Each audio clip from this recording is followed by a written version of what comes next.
it's a small idea, don't treat it as one, just treat it as a separate startup, separate project that needs dedicated resources for it.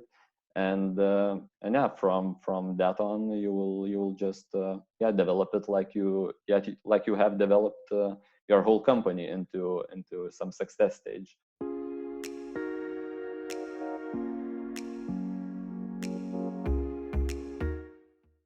Before we jump into today's episode, I'd like to give a quick shout out to the sponsor for this episode, Ahrefs. Ahrefs provides you with an all-in-one SEO toolset that does everything from rank tracking to backlink analysis, keyword research, and technical audits. The best part, you can now use Ahrefs Webmaster Tools for free to identify and prioritize optimization opportunities for your website, see all the keywords that your web pages are ranking for, take a close look at the websites that link back to and refer you in their content, and analyze other websites to find out what drives their rankings. Visit ahrefs.com/AWT and sign up for free. And now, back to today's episode. Hello everyone and welcome to another episode of the SaaS SEO Show. I'm your host, Doros Hasiotis, and today I'm very happy to be joined by Edvinas Pozniakas. Edvinas is an on-site SEO team lead at NordVPN. He has been in the SEO game for 7 years. He has worked on small projects in a startup, agency, and now in a very, very big company, NordVPN. Edvinas, welcome to the show. Hi, thanks for inviting me. I'm glad to be here. I'm likewise. You are killing it when it comes to content SEO, so I'm very happy about this episode, and I'm sure that everyone who will be watching this will be very, very excited about it as well. Before we get started, and I have many things that I'd like to discuss with you, can you please share a few things about your background, your story, your journey? What has brought you to where you are today? All right. So yeah, my journey in SEO started like 7 years ago. So I always wanted to do something in marketing. I actually studied advertising management in college, and was interested in marketing, but didn't know what specific area I want to dig in. And I remember I was in this marketing internship, and my manager kept asking me, what specifically do you want to do in marketing? And I was like, okay, maybe increasing sales. He said that it's too broad. Then I was like, okay, maybe then advertising. Well, then he said it's also too broad. You got to. His tip basically was to find something very specific to start with, and from that on, over time, you could expand to other marketing areas, or you could just be an expert in that one field. So yeah, that was it's quite a basic tip, but it was really a good recommendation actually. And I dug up into many different marketing areas, and they all seemed okay. But actually, SEO was the one that clicked something in me. There was something very relatable for me when it comes to SEO. So yeah, that's when I started to dig in deeper into it, and yeah, actually it was I think summer of 2015, and I remember my family was planning to go on this trip to Croatia by the car, also visiting the other countries that's on the path, and they were also inviting me. But I was then only starting to get into the SEO and finding out the nuances of it. And I was I actually rejected that idea. I said I found this new SEO thing. I'm all in now into it. I'm gonna find the internship, and I don't want any trip to Croatia or anywhere else. So and that kind of paid off, because I found my first SEO internship done at a startup in Lithuania, and from that on, I worked in a few different companies like agency, startup, a couple of bigger projects. And now I'm at NordVPN.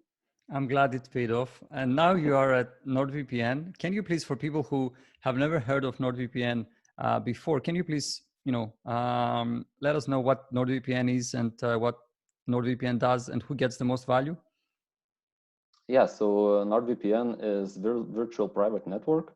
So we are a VPN provider. So basically, VPN is a tool for privacy.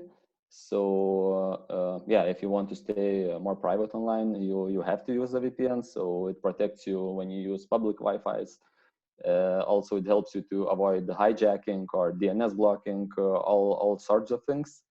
And yeah, and our tool is over time is expanding to other areas, giving more benefits to the users. For example, recently we now launched the meshnet feature, which lets you create your own encrypted private network, which could be used for file sharing, work, or gaming in LAN parties. So yeah, that's a big additional benefit. One more thing is not only the privacy but also security. So we launched this new feature, threat protection, which makes VPN also not only a privacy tool now, but also kind of antivirus, because it protects you from malware, antiviruses. So we're actually becoming like all around the cybersecurity tool, which basically can give benefits to every person that is being online daily. So yeah. And I think that this becomes increasingly important as we expose our lives more and more, online. We need to stay secure.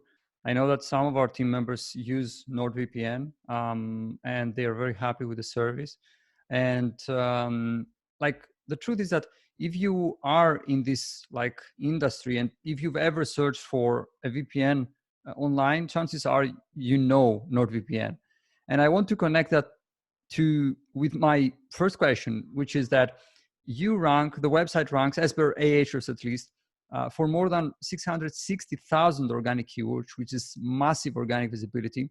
And this visibility gets you more than 5.8 million monthly organic visits, according to Ahrefs at least. Now, my question is, based on what I just mentioned about NordVPN being a very like highly recognizable brand, how much of that organic visibility that you have and organic traffic would you attribute to your content SEO strategy, and how much to NordVPN as one of the most, if not the most, recognizable brands online regarding VPNs? Yeah, that's that's a lot of traffic. No need to be humble there, really. But I think that all of it is contributed to our brand and its power. Because yeah, I think that when it comes to SEO or doing other marketing promotions, it's always easier to get the better results with the higher brand power. So each each initiative, each content unit that we release, each of it, if done right, gets additional boost from brand power. So yeah, first of all, I believe that all of those of our initiatives, content pieces, are contributed firstly with brand power, and then with additional effort from SEO. And yeah, and our as SEO's job is just to take most of that brand power and put some extra work and yeah, get the maximum benefit that we could get. And what else is that yeah, about our brand and its power. So of course it firstly comes from product development. So there's a lot of proof, not only on our website but also on other websites, that we are a really reliable brand. And yeah, in terms of product quality, we're really I think doing a great job, and our product teams, yeah, putting a lot of effort to maintain that number one position in the market. And maybe yeah, one more thing is when you have this much of the traffic, when you are such a strong brand, it might be seen a while with other brands, and we also experienced this in this kind of situation. You sometimes starting to think that you can do more things than more things like in gray area, more things in not specifically by all the rules. And what I mean by that is, for example, we, even though we are a product, but with a decent amount of efforts, we or other big brands can rank for a big let's say affiliate type of keywords when it comes to SEO rankings. But yeah, but that not necessarily will give you the maximum value, because user intent won't be satisfied as it could be in the other websites. So yeah, from our experience, these SEO tricks, these workarounds that you have privilege to do them when you are a big brand, they seem nice, and from the first sight you might think that it's beneficial to develop them. But after some time, when you evaluate the results, when you compare it to the other initiatives that you do, it becomes clear that it's not worth it compared to what you can do with your time and resources that you have as a big company when doing such initiatives like just content research and yeah, putting your time into developing some long form content, let's say. Yeah, we calculated these things, and I can for sure say that that's yeah, one of the things that will keep you moving forward even more than some workarounds or SEO tricks. Yeah, I agree with you. And I must say that also when, like, as a brand becomes bigger, there is a lot of scrutiny, and you want to maintain brand integrity at all times, meaning that it may be easier for you to, I don't know, get visibility for a term and maybe find a shortcut or anything like that. But you really have to consider how the brand is perceived, how the brand will be perceived about that, and so on and so forth. So I think it's good for you, obviously, that you stay on the safe side and everything that you do is ethical and wide hat. Now, you managed to rank in very high positions for high volume terms that sometimes have a commercial intent, let's say, hidden in them. For example, VPN. Okay, someone who is searching for VPN may be looking for a VPN that they can actually use, or they may want to know what a VPN is, and so on and so forth. Now, my question based on that is, how do you balance SEO best practices with conversion optimization or conversion rate optimization? You can call it however you like, and ensure that a significant portion of visitors from organic search will convert into paying customers? Because, you know, the easy thing to do would be, okay, these pages have, let's say, SEO value, even though I don't necessarily agree with the term, but let's say that they have SEO value, or their main focus is SEO. But like, how, or, you know, is this something that you factor in your process? Like, how do you ensure that some of that traffic will convert if indeed there is, you know, some commercial intent hidden in there? Yeah. So yeah, first of all, again, I should give props to our technical product team, because I think that foundation of conversions is, first of all, product developed in the right way, the way where you satisfy as much users' needs as possible and as good as possible. So I think that's the first step, and by doing that, you will get conversions by developing the right product for your segment. But yeah, I think the next step would be a promotion in the web. So yeah, we as SEOs are working a lot on that, and yeah, since we have many data, we can make many assumptions what users need, and that will also satisfy their needs. And one of the examples could be user behavior metrics, simply the ones that you could for example, find in Google Analytics. So by analyzing them, you see how people react, and you could compare that to your other pages, maybe the successful ones, and yeah, then you can just make the right decisions in terms of making the pages more user friendly, and by giving users more things that they need. And yeah, that every time just results in higher conversions.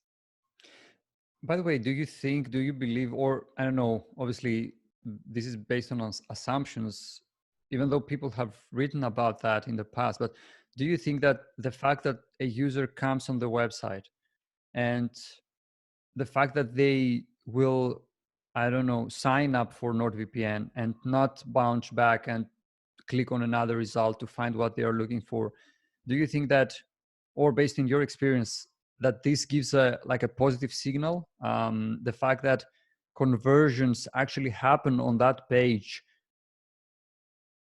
this gives a positive signal to Google, let's say, and based on Google's understanding, this page satisfies searchers' intent?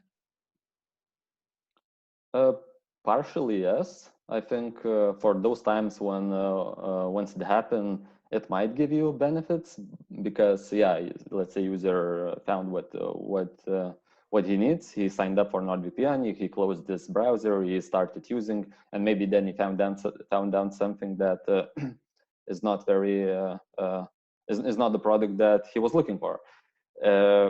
And yeah, then theoretically he will come back to the SERP that day or another day, and he will also search for the same thing, but will go to the other brand's website, and then the other brand who will get the benefits. So yeah, I would say that only partially we would get benefits for this, but in the long term, it yeah makes sense to have an assumption that those brands that exit with the users for using their product wins in the long term. So in my initial question, then, do you think that when it comes to, let's say, the battle between SEO and CRO, do you think that SEO should come first or CRO should come first? Or do you think that, and based on how you do things at NordVPN, you care about them like both? It's not like we will compromise on conversion optimization in order to, I don't know, have an SEO optimized title tag. Do you think that they should be together? There should be a balance between them, or our focus in most cases is mostly on SEO? Yeah, so I think that these two areas are more related, and more related when it looks like from the first side, because yeah, they seem like a very different things. CRO is only the numbers and testings, and SEO is making assumptions, being partially created and partially the analytics guy. But first of all, yeah, importance I would say is equal between these two areas, because one complements the other. When SEO gives you traffic and CRO lets you to get the most conversions as possible. But actually, SEO as a channel, I believe, should come first, because without SEO there won't be traffic on the website, and for CRO you need decent amount of traffic and at least some conversions to be able to run experiments. So yeah, SEO is a good source for assumptions, data from which you could just see what kind of CRO tests should run. So let's say we want to run a test on a page that have quite decent amount of keywords with mentioning price, and yeah, that just makes sense to have something on the page related to pricing, because people search for that and Googling it and want to know, let's say, the prices of the product or the market prices or something similar. So yeah, then CRO comes, and yeah, their job is to test different elements of the pricing and to find out what exactly do people need from the pricing element. Do they need to know the product price, or like I said, do they need to find out some averages of the market prices? So yeah, these two areas definitely should be very balanced, and they are both related to improving user experience. So yeah, one should create synergy with another. And one more thing is that I think periodically you need to rethink if CRO or SEO should be slowed down, because sometimes you might get faster and higher return on investment by getting new traffic. And sometimes when you, let's say, out of ideas or out of just improving scale, then you can take the most of advantage of the current traffic and run more CRO tests. And yeah, that makes sense. That last point, I think it's very important. You should definitely take into account your current position and whether or not you should like prioritize SEO or CRO. So yeah, I have never thought about this point, and it makes perfect sense. That's a very good nugget there. Now, I would like to shift gears and discuss something slightly different, which is content strategy, and more specifically, since you are very active when it comes to blogging, I would like to know what the vision you have for your blog is. Can you please explain what your ultimate goal is when it comes to content creation for your blog? mm-hmm. So yeah, for the ones that read our blog or been in it at least a few times, I think it's clear that we're not slowing down with our content creation. There's always some new content published, or all the content being updated with newly added information, statistics, and so on. So yeah, I think it's quite clear if you would analyze that our goal is to become a go-to source for cybersecurity information. So that's also where our product goes by expanding its features and becoming the one that satisfies more and more needs of cybersecurity people. So yeah, that's the ultimate goal. We're not stopping, at least for now. Maybe in the future we will rethink something, but not now. And I actually not only because I'm working there, but I actually believe that even now our blog is the right place for people that not only looking for privacy or security tools, but also want to find any kind of information related to securing yourself online. So yeah, we have covered a lot of it, a lot of relevant information, and yeah, not stopping. That's great. It's pretty clear, I guess. Now, on the same topic, I would like to discuss a bit topic selection for your blog. How do you decide what goes into your content calendar and ensure that what goes in actually contributes to your overall content strategy? More specifically, I would like to know if you have a method for scoring or prioritizing and evaluating opportunities for your blog. Mhm. So most of the times it's quite traditional stuff. So the thing that I guess works the best is just looking for things that already work. So competitor analysis, looking where they succeeded and trying to do the things in more advanced way by giving some extra value on top or let's say making content that's very different, but it satisfies user needs from the different perspective, maybe the one that is even more important. So yeah, by doing these things, we manage to find those ideas and find the ideas that work. We don't need to make too far off assumptions. So that's one of the methods. Others, I would say, like I mentioned, our product development. So also when we develop our product, new areas for content creation also unlocks for us. So each new feature, each product development, just gives us new topics, new relevant topics where users want to know how to use that feature, why do they need it, how it's related to their daily lives. So yeah, that's also a great method. And maybe one more thing is just sounds simple, but I think not many SEOs do that. Just reading your content. So it's quite popular in SEO industry to say now that you should look not into keywords but into topics. So yeah, I agree with that, but also it's very important not only to look keywords, topics, or I don't know, sections of your content, but also read your content entirely and see or what kind of things do you mention,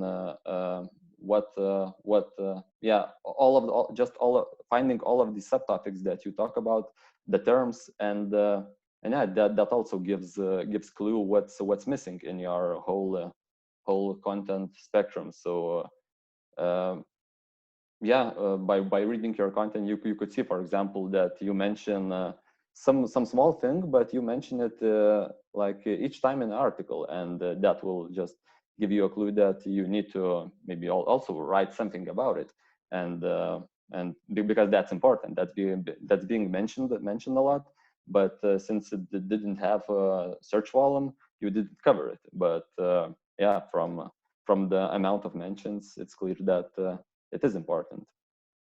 I like that. And by the way, based on what you mentioned for the topics vs keywords, let's say debate, we are going to publish a piece of content very soon in our blog actually, because I feel that many people still don't understand the difference.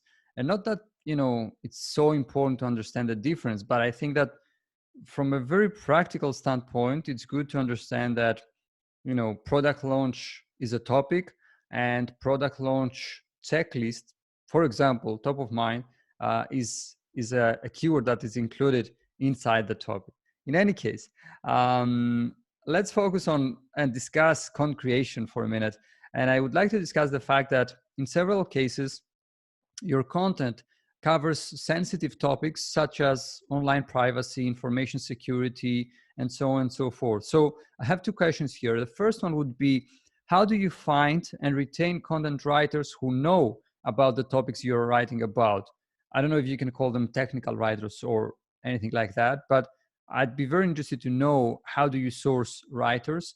And at the same time, second question, how do you ensure that the content you produce can demonstrate expertise and trustworthiness, which is very important in your industry at scale? Mm-hmm. So actually, all of our content creators are well educated about cybersecurity and the things we do, and I would say that they are kind of experts in this field, because they being taught things the way they themselves are cybersecurity enthusiasts. They couldn't work in our company if they wouldn't be interested in cybersecurity. So first of all is them being the experts, and that saves a lot of time, which you might need to take if you hire some copywriters that write everything. You will need to teach them every time and teach them about every topic. And instead, our copywriters know about most of cybersecurity nuances, and even some of them have expertise in specific fields of cybersecurity. So that also helps in specific topics and covering them. And how we scale that. So I would say we sum up their expertise and our SEO's expertise, because we are the ones that dig into the topic, look into expertise level of it, how deeply it should be covered, and just gathering all of the nuances, summing up them with content creators' knowledge in the cybersecurity field. And that's how each time we come up with the content that we believe is the best for specific topics or keywords. And just no problem with scaling it. I'm impressed with the fact that, which is something that you touched on earlier, that in several cases you integrate the product's capabilities into your landing pages. A great example of this is your "What is my IP" page. And I would like to know if you have any tips about integrating the product and its capabilities into your content SEO strategy based on a more product-led, let's say, approach. Of course, in NordVPN's case, you could say that this is easier to do because, if you are looking for something like "What is my IP," NordVPN can find this IP and can share this IP if you're not protected. So in your case, you could say that, it's easier or it makes sense. But I would like to hear your thoughts and whether or not you have any tips for people who are interested in emulating that strategy or doing something similar based on their products and their capabilities. Yeah, so that's actually one of the funnels that we're trying to reach. So when brand is quite old, let's say like ours in our current field, so by focusing on those commercial areas, after some time you will get just lower returns than you once had. So that's when you start to look into the other funnels. And yeah, just covering the online tools part and covering those product capabilities in the web is one of the areas where you could do that. So yeah, by developing the right tool that online users could use, not necessarily the NordVPN users, but the ones that search for IP address or something else in case of other tools. So yeah, that's also also helps to gather that traffic. And even though it doesn't convert very much as some commercial pages and content, it doesn't mean that it's not worth it, because we experienced in a positive way that it gives the things like brand awareness or semantic SEO, or just the big amount of users actually that you could send to other relevant pages that are related to IP addresses and securing them. So yeah, these reasons just proves that fact that it's worth to do these things and catch this funnel. And yeah, about the tips when creating tools like this and integrating your product capabilities into the web, I would say, well, first of all, create what is related to your product features or capabilities, so that you would be relevant.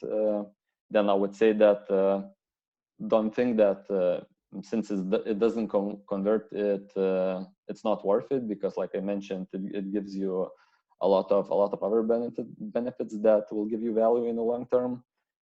And also tool itself might not be enough. So it doesn't mean that if you will develop a good tool, it will rank instantly and that's it. You need a lot more than that. I would say you need to create some kind of a cluster around it.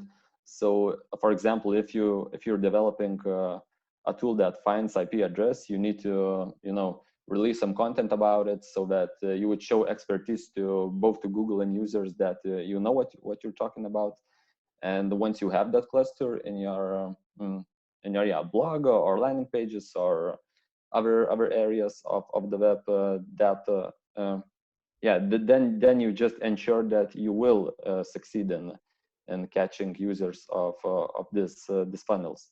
And finally, when you develop it, once you rank for the keywords associated with that online tool, then like we speak about CRO. So then when CRO comes in, you could even though traffic doesn't convert as much, but you could just run the experiments and find out those specific reasons how some of the people of coming to that page could convert actually. I like this answer, and I think that it covers everything. It's a complete answer. Now, on a completely different topic, and I have two more questions before we start wrapping things up. I would like to discuss a bit international SEO. You target and translate many con pieces and landing pages into other languages, and I would like to know first, how do you make these decisions, like whether or not this page is going to be translated in, I don't know, German, for example, if German is indeed one of your target countries. Is it, merely based on search volume or any other metric? And second, if you have any tips for companies that want to try international SEO as part of their Cond SEO strategy. Mm-hmm. So yeah, first of all, we want to know what kind of people live in the country. What I mean by that is what kind of cybersecurity people, and the ones that are into knowing more about this this area and being more secure and private online. How do they react? What are their needs? And if they match with our values, then we will consider to get into that market. And yeah, then it depends mostly on how much of return on investment could we get by entering that market.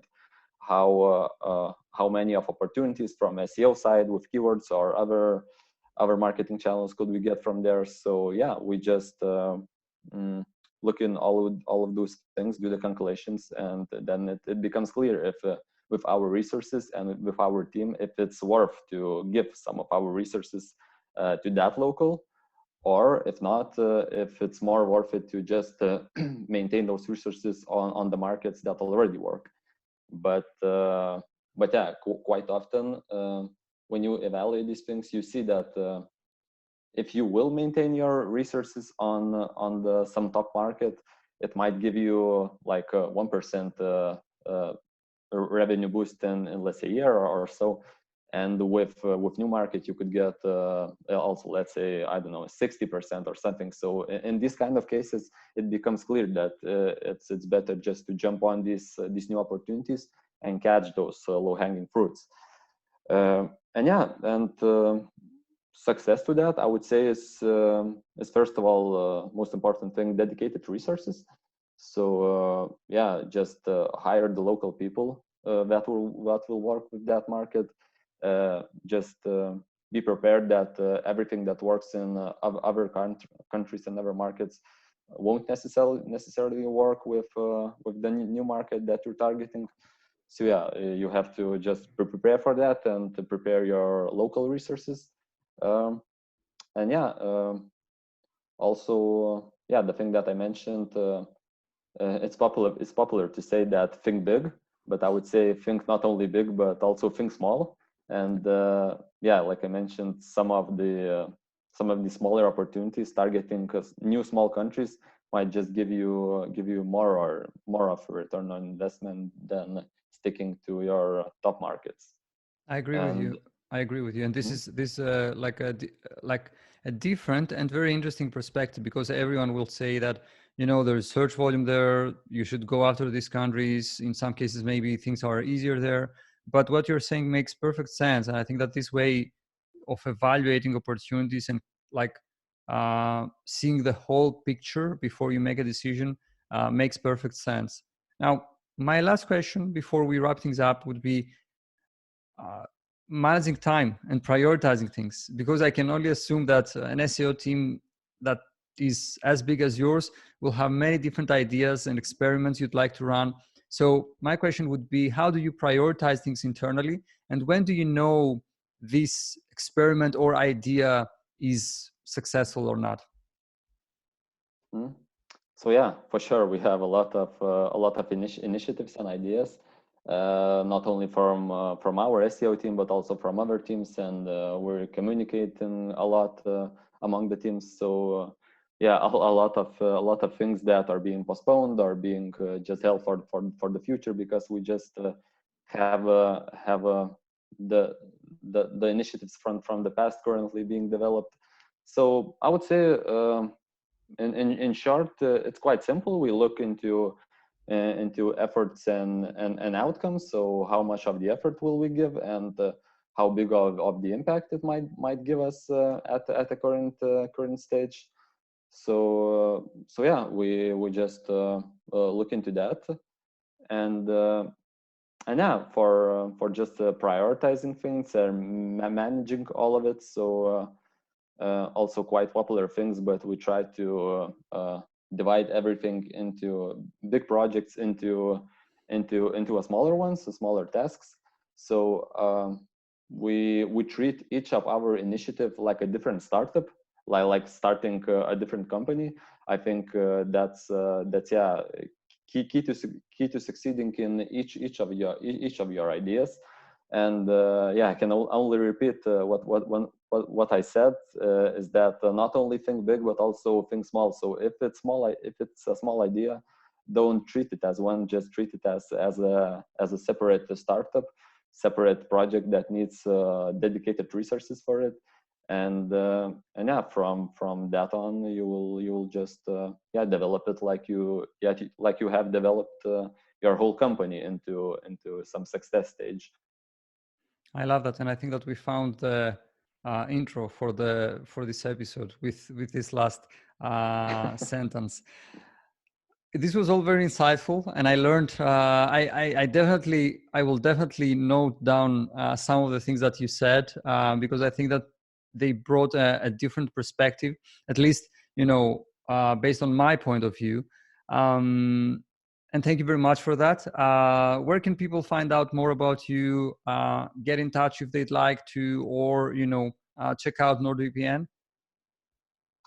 Yeah, so if about our product, so yeah, all about it can be found on nordvpn.com. So as our SEO work, if you want to look into it, so you can also check our website and see how we are doing things. If me personally, it's easiest just to find me on LinkedIn. Okay, that's great. Edvinas, thank you very much for being on the show, and looking forward to bringing you back when you will reach the next milestone. I don't know, 10 million in monthly organic visits, according to Ahrefs at least. Thank you very much. Okay, will do. Thanks. Before you go, I'd like to give a quick shout out to the sponsor for this episode, Ahrefs. Ahrefs provides you with an all-in-one SEO toolset that does everything from rank tracking to backlink analysis, keyword research, and technical audits. The best part, you can now use Ahrefs Webmaster Tools for free to identify and prioritize optimization opportunities for your website, see all the keywords that your web pages are ranking for, take a close look at the websites that link back to and refer you in their content, and analyze other websites to find out what drives their rankings. Visit ahrefs.com/AWT and sign up for free.